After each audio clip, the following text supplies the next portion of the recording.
যে ভাইকে আমি রেখে এসেছিলাম সেই ভাই এখন আর নেই।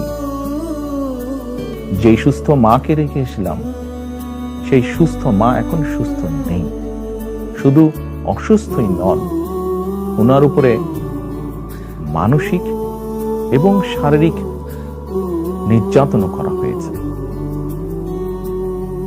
আমি আমার পরিবারের যে কাহিনী আপনাদের সামনে তুলে ধরলাম, এটিকে আপনারা কাহিনী বলুন বা সংগ্রাম বলুন, যেটাই বলুন না কেন, এটি শুধু আমার কাহিনী না, আমার পরিবারের কাহিনী না।